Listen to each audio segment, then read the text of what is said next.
today on CityCast Madison. It's Thursday, so we're dishing on Madison's food scene. And today, you need to know about the new Dane County Farmers Market cookbook. Packed with delicious recipes from local farmers and shoppers to local chefs, it is a love letter to Madison food. It's beautiful, it's practical, it features recipes from so many cultures that make up the city, and it's a Madison keepsake. We're talking to author Therese Allen about what's inside. It's Thursday, June 29th. I'm Bianca Martin, and here's what Madison's talking about.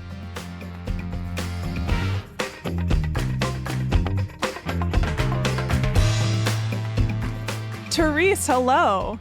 Hello, thanks for having me. Thanks for being here. So, why make this book? So the book came out of the Dane County Farmers Market's 50th anniversary, which was last year, 2022. And the board was looking for projects. So, they sent out a notice to people in the community that if they were interested in doing some kind of a project, that they were taking proposals. So one of my friends, a couple at the Dane County Farmers Market, Joan and Ted Bowig, who own Savory Actions, they're pepper growers, they had the idea, because they are food lovers, to do a cookbook and approached me with it, because I've done a few cookbooks and we are friends at the market. And they felt, as I did, that it was pretty much high time for what is the country's largest producers only and most wonderful farmers market to have its own cookbook, because there are lots of farmers market cookbooks out there, of course. So we decided to form a committee, and pretty soon we were getting testers and collecting recipes, and we were looking for photographers, et cetera, and it went from there. And we decided we wanted to fast track it because we wanted to keep it as a celebration, if you will, of the Dane County Farmers Market, of its history, of its influence and growth. We wanted to really encourage people to look at the market as more than just a tourist attraction and more than just a place to go for your basic vegetables, but a place to do your grocery shopping. So we came up with the idea of using local foods with global influence on them in the recipes. It's so brilliant. Like, it really is. Yeah. And I think really the main motivation behind this was just to recognize and celebrate the community that is the Dane County Farmers Market. It's big. You wouldn't necessarily think of it as a small community, but it is. Yeah, and it does really show the community, like the ecosystem. Like there's so much going on there, and it's beautiful. That's a great word for it, ecosystem, because it implies that we depend on each other, and we certainly do at the market. Yeah. So, and what's your connection to the market? Well, I am a longtime shopper at the market. I started going, I've been going for more than 40 years. Ouch. Believe it or not. My first thought was radical. Yeah. I started going when I was a young chef with the Ovens of Brittany restaurants back in the 1980s. And, I was working for an organization or for restaurants that, we were doing some pretty fancy stuff, French influenced, continental, gourmet, and it actually kind of changed my mind about cooking and about what good cooking was, because I would go and get fresh ingredients and bring them back to the restaurant. And anyway, it really became a part of my life, and it continues to be. I still go pretty much every week. The diversity of foods and flavors and people has just skyrocketed in recent years and through the years, the 50 years of the market. Every time I go to the market, I think, wow, does this ever belie the myth that Wisconsin is a plain Jane, sort of meat and potatoes kind of place? Yeah, and honestly, that's one of the things that's so exciting about the book. There's an array of characters there. Odessa Piper's included in the book. Can you talk about the voices who are featured? Sure. It's the shoppers, it's the vendors, it's growers, it's people who make food, who love food. So you get this huge range, really. You get different ethnic groups. You get different influences. You get shoppers who have been going for a long time and are foodies and are reading everything they can about food and, have a lot of knowledge. You have chefs who, of course, have their techniques there's this back and forth that's going on between these voices, if you will. There's also people who are just coming to check out the market because it's a beautiful location, it's a beautiful tourist attraction, and they get kind of wowed. And I think their minds change around what food is and what local foods is and what it can be. So there's really this mix, this big mix, and that's the beauty of it. Yeah, and can you share a little bit more about the connection between local chefs and the market? That's an exciting thing for me when I go to a restaurant and I have a good feeling that the food I'm eating is quite fresh, and a lot of them probably come from the market this time of year. Your word ecosystem comes to mind when you're talking about the chefs and the vendors, because there's a relationship there too. Tori Miller, who of course is James Beard award-winning, wonderful top chef, etc., in Madison, and owner operator of L'Etoile, he talks about that relationship, and he did the forward for the book, and he talks about how, yeah, it's about, we need each other, right? The growers need the chefs to buy a lot of the produce, and the chefs need the growers. It's a back and forth thing. But it's not just financial, it's not just monetary, it's definitely a deeper relationship. And it helps the market, it helps grow the market, because the chefs come up with things that they read about or know about or talk about or learn about themselves, and they want to have grown. So that increases the diversity of the produce or the products that are at the market, because those vendors are responding to them. And vice versa, the growers will recognize that there are things that grow well here, and there's some unusual things that will grow well here, or there are some. Like what? Well, like I'm thinking of, like, oh gosh, there's so many things. Fava beans. You wouldn't necessarily think fava beans, or lovage, unusual things that people haven't heard of. Sorrel, which is a wild ingredient here in Wisconsin. Ginger, turmeric. Who would have thought that ginger and turmeric? I mean, they seem so exotic, right? But they grow well in Wisconsin. Oh, so yeah, and the book is full of them, and they come from both the chefs asking for them and from the growers saying, hey, let's try this. And then the chefs respond, and then the chefs are putting the names of things and where they get it on their menus, and people who go to the restaurants are trying it. So it's just like you said, Bianca, it's an ecosystem. Yeah, and I think it really, like, the farm to kitchen table movement, really it started here.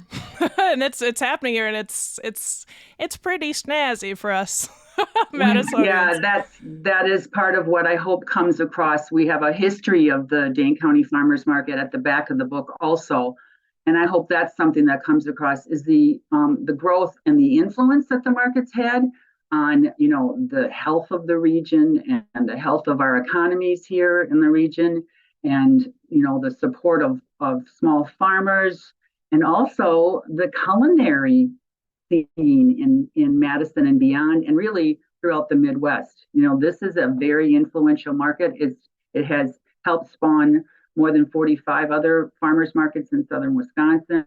Wow, 45? Chicago. Yeah. Chefs still come up from Chicago and have connections with growers here through the market. It's just really made a difference in spreading the word about farm to table dining throughout the Midwest.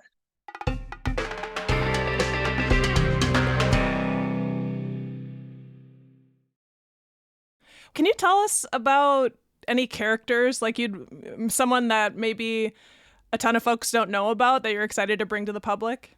Sure. We know Tori Miller and we know Odessa. They're both in the book. Right. Tori has the forward, like I said, and Odessa has two wonderful sections about two of her beloved ingredients. One is anise hyssop, which is, she just loves this unusual kind of sweet basil-y flavored anise hyssop, and she features it. It's got a sweetness to it, so it's often used in desserts, but it's really good. Like I can't wait. I have a cherry tree, and I can't wait to chop it up and put it in macerate it with some cherries and maybe a little liqueur, maybe a little cassis that I made from black currants last year, that kind of thing. Got it. Those are her favorite, a couple of her favorite ingredients. Those are the kinds of things she likes to make, right? But I'm going to mention Grant Johnson, who is not a chef, but he's a retired professional beer brewer. So he, as I write in the book, he knows fermentation, like bees know honey. He's just an expert at it, and he loves to make bread. And this is one of the actually, he introduces something called a yeast raised sweet corn bread made with an exotic herb called pipicha. And pipicha is a Mexican herb. It's got a very robust, part minty, part piney, kind of almost like a cilantro. It's got a good, robust flavor to it. So he combines it with fresh corn and really good flour from the Dane County Farmers Market. And he makes this amazing bread that, he invented because of this cookbook, or he had been working on it and he sent it in for the cookbook. And I just bought myself my first bunch of it because I want to try it with some things too. So, Yeah. I think that's a standout recipe in the book. It is one of the more complicated ones. And generally the book has much simpler recipes. So we also have voices, culinary voices who are doing much simpler things too with what's there. Yeah, that's something I noticed. There was like a really big range between like something you really want to tackle a challenge or something that you want to, maybe a little bit easier. And you said that papicha, it's a Mexican herb. Yeah. Can you give us a sense of like how global our market is as seen in the book? Well, let's see. Should I just name some of the countries? Yeah, name drop them. All right. Okay, let's see. I've got, Moldova. I bet you didn't expect there'd be a recipe from Moldova. No. We have Western Africa and Northern Africa represented. We have, let's see, there's recipes from El Salvador, Honduras, Colombia. Let's see, I'm going to go to Europe here for a while. Scandinavia, the usuals, Italy, France. Germany. Yeah. I mean, the usuals, I guess, probably the most contributions we got were Italian recipes. And then the Middle East, Israel, Southeast Asia, lots of Asian recipes represented. Japan, British Isles, Bulgaria, the Oneida Nation, Hungary. Is that enough? Yeah, I mean, it's beautiful. Like, I really am stoked like on this book. Good. Like, I really, That's really, great. really am. And I saw like a few entries of Hmong cooking too, which I was excited to see that.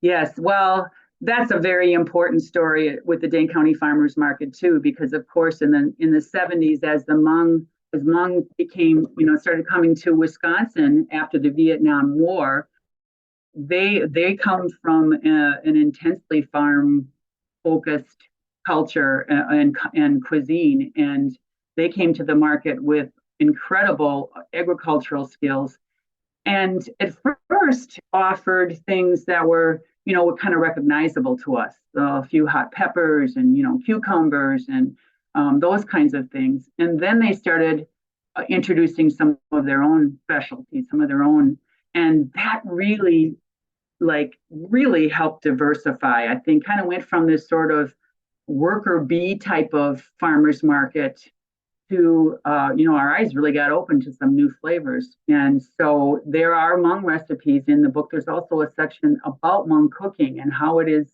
this very simple, very vibrant, very healthful way of cooking and using some unusual ingredients. Like, gosh, they have, the lemongrass. You remember when we first started seeing lemongrass at the farmers markets, like, we didn't know this could grow here. And things like bitter melons and Thai eggplants and the long beans. And anyway, just making our lives better, more vibrant. More delicious. That's for sure. Right. Yeah. Exactly. So, yeah.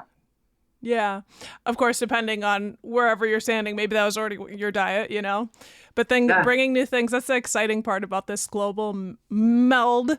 One of the things that stood out to me and I was excited about was like a turmeric drink. Like I just love. Yes. Yeah. Did you try it yet? I haven't tried it, but it's top on my list from the book to try out because I just am really excited about that one. That one comes from one of the former Dane County Farmers Market managers, Sarah Elliott. And she tells a fun little story about how, she just couldn't resist. She started seeing the whole ginger root, fresh ginger root, and then eventually turmeric at the market. And she said, I can't resist. They're kind of a specialty ingredient.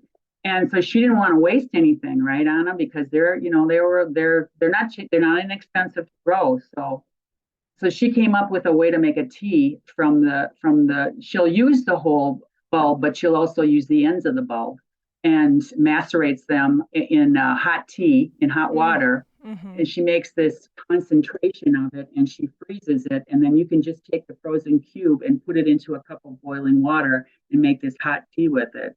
And I've like it. The picture in the book is just incredible. It's It looks beautiful. and I know it looks like the sun is shining out of the ice cube trays. Yes, It's it great. does. You know it's healthful, right? You know it's Yeah. very healthy. Well, it's like anti-inflammatory. They're like the beasts of the world, the ginger and the turmeric root. So, Yeah. and sunshiny for sure. Do you have any like other standout recipes that, your heart's beating fast for? Oh, well, let's see. Gosh, there's so many of them. I'm going to talk about one that is another chef recipe. I definitely don't want to just emphasize chefs here because it's mostly shoppers in the book and vendors in the book. But Gil Altschul, who is the owner of Grandpa's Pizzeria and Gibbs Cocktail Place, and also, let's see, Bandit, right. And he has a drink called This is a Spicy Drink.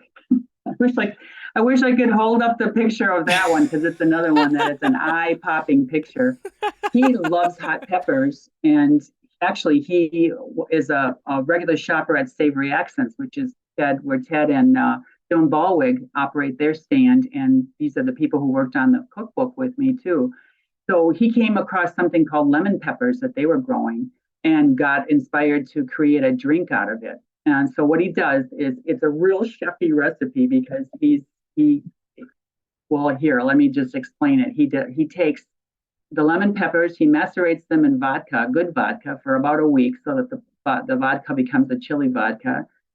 He purees cucumbers, he juices limes, he adds it to a Peruvian clear brandy called pisco, which is just utterly delicious. And then he adds, let's see, what am I missing? I think blue curacao. I think there's one other ingredient I'm missing. Anyway, it's a recipe. Wow. You got to commit yourself to it.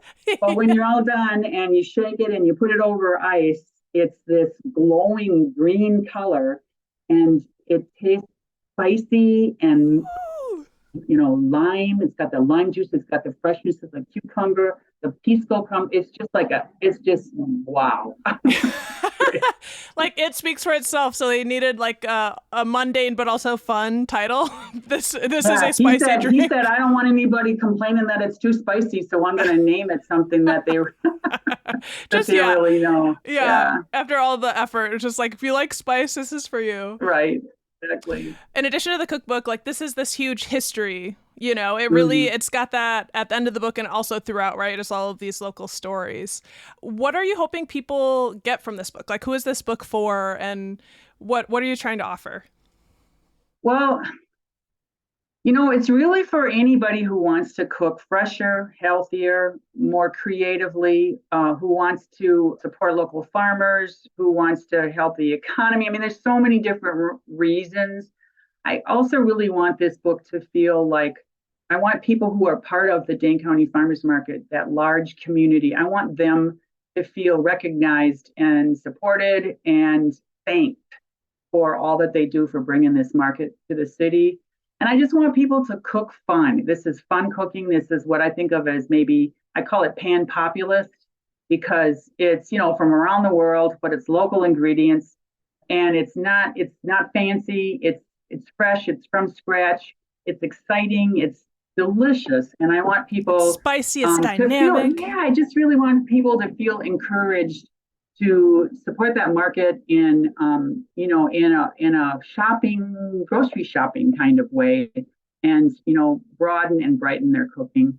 Yeah, well, it absolutely will. And, logistically, I bet people are wondering, when can they get this book? Well, it's being introduced to the public in a book launch on that is the weekend that the Dane County Farmers Market takes place at Breeze Stevens Field in Madison. from 7 to noon, and we're going to be there introducing the book. We'll be selling the book, and we'll be selling it at the farmers market thereafter on Saturdays and Wednesdays. It'll also, of course, be available for shipping through the publisher, which is Little Creek Press. And of course, it's going to be, we hope, at bookstores, and other retail markets everywhere you look. That's so exciting. People want to get their fingers on this and their fingers on the food and get messy. It is also meant to be something of a keepsake. So I think people who are part of that community are going to feel proud of it. It's a beautiful, glorious, colorful, happy cookbook with that history of the Dane County Farmers Market, that foreword by Tori Miller, a list of the products in the back. Well, as many as we could get in there. There were only so many pages. But anyway, we hope you enjoy it. Yeah. Well, Therese, thank you so much for all of your work in bringing these stories forward for us and for sharing with us on the podcast today. We really appreciate it. Thank you very much. I'll see you at the market. Therese Allen is the author of the Dane County Farmers Market Cookbook, Local Foods, Global Flavors. Find her and the cookbooks at the Dane County Farmers Market on Saturday, July 8th, a week away. And hold up, do not go downtown on July 8th for that. That's the week that they move the market. They're holding the farmers market for that week only at Breeze Stevens Field. It's because there's art fair on the square all weekend, which is also a nice event. So Therese will be over there at Breeze Stevens from 9 to 11 a.m. on Saturday.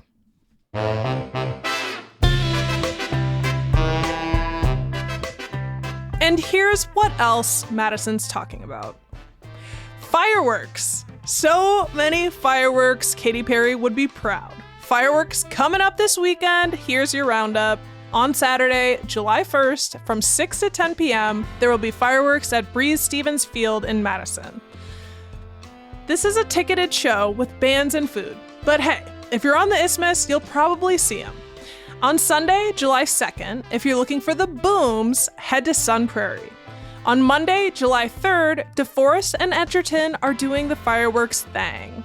And on Tuesday, July 4th, you can see them in Monona, Shorewood Hills, and Wanakee. Boom. So there you go. And hey, if you have a dog that does not love this holiday, here's a tip. There's a dog trainer at local pet store Bad Dog Frida this Saturday, July 1st. George Malera of Divine K9 will be there from 1 to 4 p.m. There's a small cost which goes to benefit Underdog Pet Rescue. And before you go, I should say tomorrow, Friday, is the last day of June. So what? Well, it's the last day that you can vote for us in the Best of Madison contest. We've been nominated as Best Local Podcast. What? So if you are a fan, you appreciate us, vote for us. There's a link in our show notes. You know what to do. That's all for today here on CityCast Madison. I'm Bianca Martin. If you enjoyed the show, why not share this podcast with your favorite farmers market vendors? Hey, they might even be in the cookbook. We'll be back tomorrow morning with more stories from around the city. Ciao.